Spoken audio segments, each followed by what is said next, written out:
seluruh pondok pesantren Nurul orang menghibrid coba sih lengan tengah gitu mangkamkan salawat yang disampaikan oleh seluruh budaya sudah cukup, tinggal doanya saja.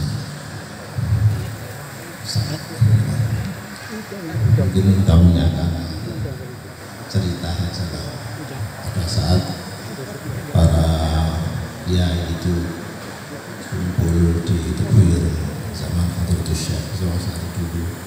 Ada pertanyaan, ya Syekh, Pak Kiai, kenapa sabdo fatwa dari kiai-kiai sekarang itu kok kurang mantap di hati umat, tidak sama dengan kiai-kiai dulu? Itu pertanyaan dari para kiai yang pernah kumpul di pondok pesantren Tebuyur. Yang ditanya adalah Hadratus Syekh Hasyim Asy'ari.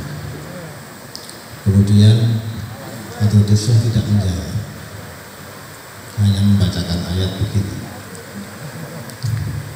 Inna nasyi'atal laili hiya asyaddu waqa'a wa aqwamu qila. Sudah cukup bahwa salah satu ketidakwibawaan seseorang, apalagi pemfatwa agama, itu tahajudnya kurang, nasyi'atal lailinya kurang, menurut Hadratus Syekh Hasyim Asy'ari. Karena ini forumnya forum istighosah, maka ibarat orang yang sedang berkonsultasi dengan zat Allah yang paling, yang maha segalanya. Kalau ada orang masuk di pekarangan bos, kemudian begitu masuk pekarangan, keluarlah anjing pemilik rumah itu, banyak 10 anjing mengelilingi tamu tersebut, mengelilingi kita, sama saya tamunya, dari depan, dari belakang, dari kanan, dari kiri, mau ngeroyok, mau menggigit, mau memangsa kita. Apa yang kita perbuat? Mau melawan anjing itu silakan, tapi resikonya luka-luka. Atau mau diem saja, tidak bergerak, lockdown, ya sampai kapan? Maka orang beriman yang cerdas, kamu tadi yang cerdas, yaitu langsung menghubungi pemilik anjing tersebut. Bos, ini ngawur saya. Sang bos keluar cukup dengan satu isyarat tangan, anjing itu bisa bubar semua, dan kita atau tamu tadi itu bisa selamat. Karena itu momen istighosah ini sesungguhnya adalah momen untuk menghubungi, untuk konsultasi, untuk memanggil, minta perlindungan kepada zat yang maha segalanya itu. Meskipun tetap kita menggunakan protokol kesehatan, itu wajib, iya, tetapi menghubungi Tuhannya COVID itu juga penting. Sama-sama makhluk kok, manusia makhluk, COVID juga makhluk. Maka memanggil Tuhannya COVID untuk agar segera disirnakan itu juga penting. Karena itu tidak ada bahasa lain di dalam istighosah begini. Menurut penelitian yang disampaikan oleh Dr. William Brown dari Inggris yang pernah meneliti biologi molekuler, termasuk tumbuh-tumbuhan, bahwa sesungguhnya semua makhluk termasuk tumbuh-tumbuhan itu paling aktif. Mereka ini yang jamadat ini itu paling aktif bertasbih kepada Allah. Jadi sehingga kalau ada manusia yang kurang konsultasi dengan Allah, itu harusnya malu dengan bunga-bunga di depan ini. Ini semua bertasbih. Bukan kita saja sesungguhnya yang istighosah ya bertasbih. Apa ini? Kembang apa ini? Itu semua bertasbih, aktif sekali.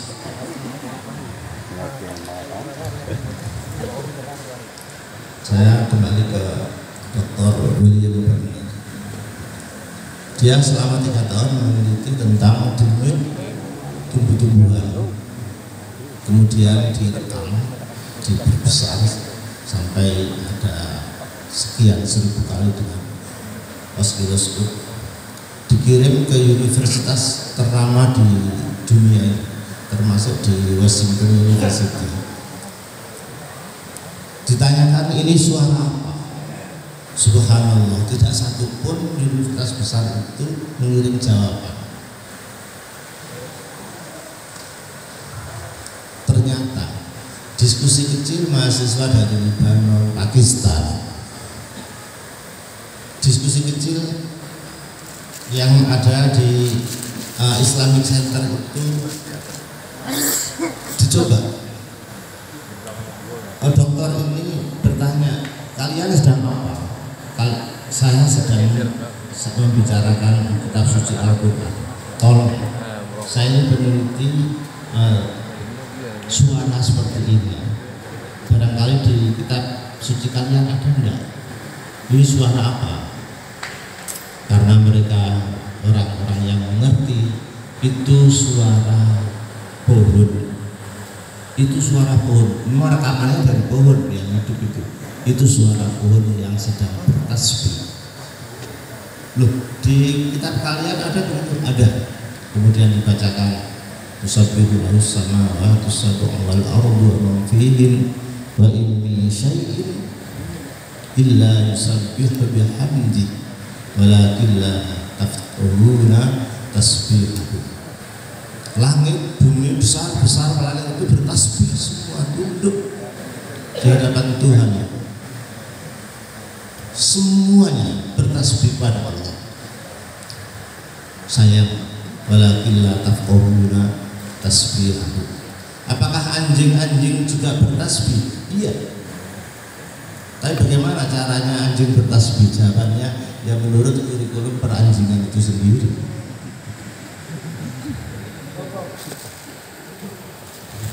Tasbih itu sakti, istighosah itu sakti. Lockdown terhebat adalah Nabi Yunus alaihi salatu wassalam. Mungkin pahamnya, minatnya pertama tidak tahu, ingin mencari lahan baru dalam dakwah. Tapi ternyata Allah tidak menghendaki naik perahu, oleng dan kemudian diundi, dapat dia dilemparkan ke laut. Faltaqamahul hut wa huwa mulim. Ditelan hut. Hut itu bisa ikan besar, bisa ikan kecil. Kalau menurut National Geographic itu kan besarnya bisa sampai ikan paus itu kan bisa sampai 35 meter atau beratnya 30 gajah Afrika. Faltaqamah. Mohon maaf, saya kurang sependapat kalau Nabi Yunus itu ditelan oleh ikan masuk perut itu enggak. Bahasa Al-Quran menggunakan iltaqama, faltaqamahul hut, dari kata-kata luqma, yaitu masih ada di rongga mulut. Kalau masuk perut usus itu namanya ibtala. Kalau masuk perut ya mati lah. Tapi itu di rongga mulut, masih di, kalau orang dengan paru, sehingga sekian menit itu ke atas menghirup oksigen. Jadi Nabi Yunus itu duduk di mulut ikan seperti di ruangan ber-AC di situ. Bukan masuk perut, bukan masuk perut. Faltaqamahu. Allah itu kuasa, iya, tapi ada sebab-sebab tertentu yang dipasang, tidak mutlak. Karenanya itu maka alaula annahu kana minal musabbihin, andai tidak bertasbih lala bisa fi batnihi, masuk perut, kalau kubur belum masuk perut. Untuk itu bukan main hebatnya, dahsyatnya istighosah. Dengan begini yang disampaikan oleh Gus Ida itu hebat sejarah-sejarah. Negeri ini bukan didirikan oleh tauhid, oleh para kiai. Kita ambil yang paling klasik saja, pahlawan Diponegoro, ya, kita umum itu namanya kan Syekh Abdul Hamid. Syekh Abdul Hamid ini ketika melawan penjajah itu membawa 108 kiai, ajengan dan lain-lain. Itu anggotanya, 31 sudah haji. Ada 15 habaib yang ikut bergabung dalam tentara Syekh Abdul Hamid Tontowirio atau pahlawan Diponegoro ini. Ada 12 penghulu yang komitmen dari Jogja dan lain-lain. Bahkan ada 4 tuan guru yang dari luar Jawa ikut bergabung pada gerilyanya Syekh Abdul Hamid. Lihat saja di mana itu, di museumnya. Museum beliau apa yang pernah dikatakan? 1, tasbih. Nomor 2, mushaf Al-Quran.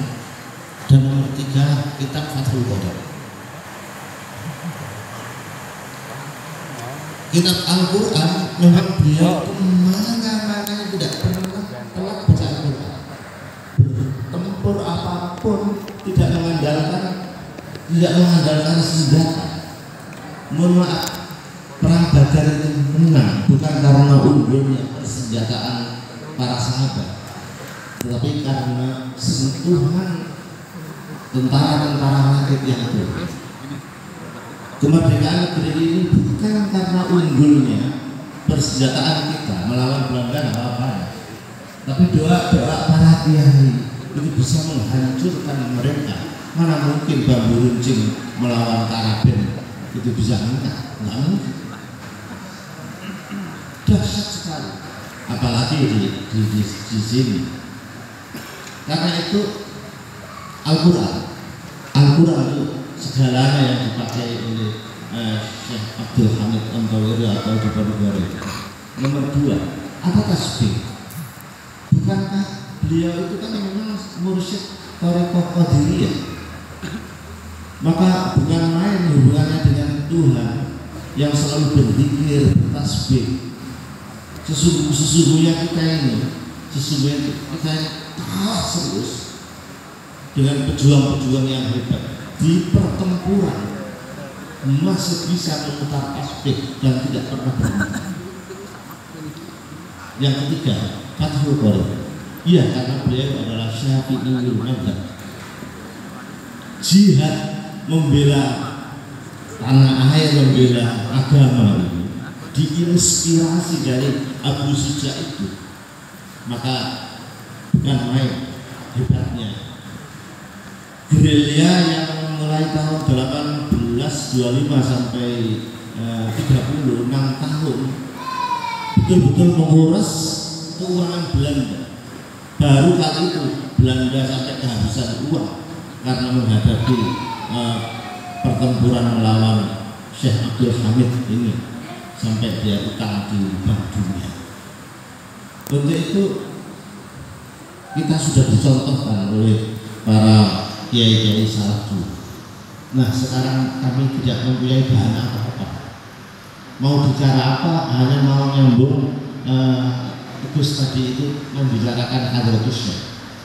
Maaf ya, di Teguir itu ada tradisi, apalagi dihidupkan zaman Gus Dur dulu. Menurut para kiai-kiai sepuh, kalau mau ziarah ke makam itu passwordnya kan surah Al-Kahfi. Beda makam beda password. Untuk Hadratusnya itu surahnya Al-Kahfi. Kami pernah ditugasi Gus Soleh untuk mencari-cari kenapa Hadratusnya itu bahkan mengidolakan sekali surah Al-Kahfi yang didoktrinkan pada santri-santrinya. Ternyata surah Al-Kahfi itu mengangkat 4 tokoh yang diangkat dalam surah Al-Kahfi. Satu, pemuda yang mempunyai komitmen yang kita kenal Ashabul Kahfi. Tapi itu maknanya gua. Ghor juga gua. Ghor Hira yang ada di Mekah. Apa bedanya? Kalau Kahfi itu gua yang luas. Makanya dari jumlah pemuda gua plus anjingnya tadi itu bisa masuk dan tiduran di situ luas. Kalau ghor seperti ghor Hira, ghor Sur itu gua yang sempit. Makanya cukup 2 orang, Abu Bakar dan Hadratul Rasul saja. Kecil. Nah di sini innahum fityatun amanu bi rabbihim. Hadratusnya menginginkan pemuda-pemuda itu betul-betul mempunyai komitmen semangat tinggi. Terus kuat menghadapi apa-apa tirani raja kafir yang waktu itu dia nggak mampu sampai meninggal lari ke gua membawa keimanannya dan anjingnya sekalian. Kata ulama yang membidangi rahmatan lil alamin itu ini. Perjuangan Ashabul Kahfi itu tidak sendirian orang saja, bahkan mengajak anjing. Di sini nggak pandang agamanya apa, bahkan anjing pun kalau untuk membela kebenaran itu boleh kita bergabung. Kan kira-kira tujuannya itu sampai ada wakal belum basikun dira'ah itu ya, seperti itu. Negeri ini kan merdeka ya memang paling banyak merdeka dengan suara takbir iya, tetapi yang tidak takbir juga banyak. Untuk itu takbir ini sesungguhnya menurut kekuatan Tuhan, menurut kekuatan Tuhan karena merasa butuh sekali terhadap sentuhan tangan Allah Subhanahu wa Ta'ala. Itu saya mencatat beberapa orang-orang zaman dulu yang memang prestasi sejak usia muda. Tadi yang disebutkan Gus Nur termasuk Sultan Muhammad Al-Fatih. Sultan Muhammad Al-Fatih ini umur waktu memimpin tentara di Konstantinopel itu kan sholat Jumat di pantai Marmara lebih dari 2 kilo. Dia ini waktu itu usianya baru 22 tahun. Bisa dibayangkan usia 22 tahun melalui seperti itu hebatnya. Iya. Tapi yang tidak diungkap atau sengaja disembunyikan apa rahasianya keberhasilan Sultan Muhammad Al-Fatih?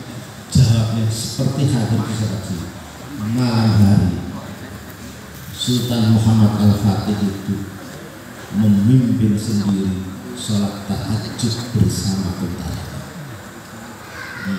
Iya. Memimpin sendiri sholat tahajud bersama tentara. Waktu itu hari Jumat sholat Jumat di pantai Marmara.